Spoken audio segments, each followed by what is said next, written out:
From the 12 News I-Team, dating apps remain one of the most popular ways to meet someone, with millions of people swiping for love each year. But not everyone finds a fairy tale ending. The I-Team's Erica Stapleton uncovered a major transparency issue when it comes to violence and dating apps. Safety isn't always a guarantee. And sometimes people are drawn here.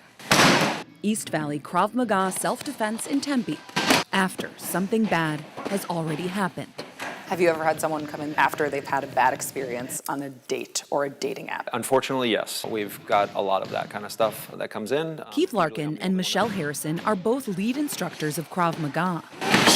You're just seeing a lot more chance being taken with meeting people online. It's kind of Russian roulette in a way. To be clear, there are risks to meeting people without dating apps too. And not all people who use dating apps will have a violent encounter.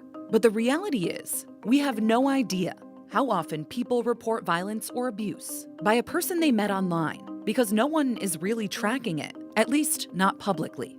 And safety is a huge issue. In February 2020, U.S. Representative Jan Schakowsky of Illinois and her colleagues on the House Energy and Commerce Committee sent a letter to Match Group expressing concerns about safety on dating apps. The companies themselves have to take some responsibility. Match Group isn't the only dating app company out there, but it is one of the biggest in the world, owning many popular apps like Tinder, OkCupid, and Hinge. The various apps have options to report violence or inappropriate behavior right in the app, and the lawmakers specifically asked, how many sexual violence complaints did Match Group and its apps receive? We don't know the numbers. The 12 News I-Team obtained a copy of Match Group's June 2020 response letter, which indicated that Match Group worked with law enforcement on 200 assault cases in 2019. But the company did not specify how many people submitted complaints to them or through their apps. They didn't send us any real data. How many people actually are experiencing sexual assault or danger online? Researchers in Australia are trying to find that answer. That lack of visibility really is what drove us. In 2022, Dr. Christopher Dowling and his team with the Australian Institute of Criminology found that nearly a third of people they surveyed reported violence at an in-person meeting after matching online. Yes, it did certainly take us by surprise. I think delving down into those findings as well revealed some more disturbing results regarding the increased risk that women, but especially LGBT plus women, were out of this violence. Younger users and users with a disability have also been shown to be at increased risk of this violence. ProPublica published a similar stat in 2019, finding that 31% of women surveyed reported being sexually assaulted or raped by someone they had met through an online dating site. And at the end of 2024, the I-Team conducted our own informal survey, where about a quarter of our 80 respondents reported a violent encounter with someone they met on a dating app. There certainly is a responsibility on the owners of these apps and platforms to ensure the safety of their users. I also think it's in the interests of these apps and platforms that users feel safe while using them. The I-Team started looking into this while reporting on Helen Simmons, who alleged she was abused and forced into participating in a violent armed robbery by a guy she initially met on Tinder. He made me tell me he was gonna kill me. I was so scared. I thought I was gonna get shot. Helen is now in prison for that crime.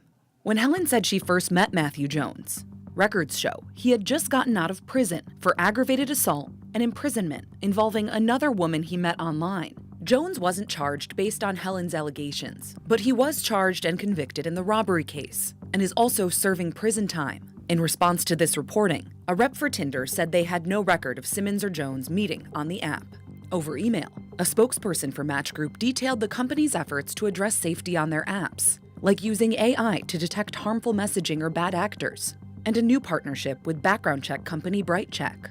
The company did not provide us with any data either on how often people are reporting abuse on the apps, but the spokesperson said they recognize that making data available is an important step to raise the awareness of sexual assault and concerning behaviors. Sparsity of information is a hallmark of danger that consumers are facing right now. In 2023, Representative Jan Schakowsky and her colleagues sent another letter to Match Group saying they remain concerned about potential harms these platforms enable, including sexual violence. She plans to introduce legislation this session to address some of these concerns.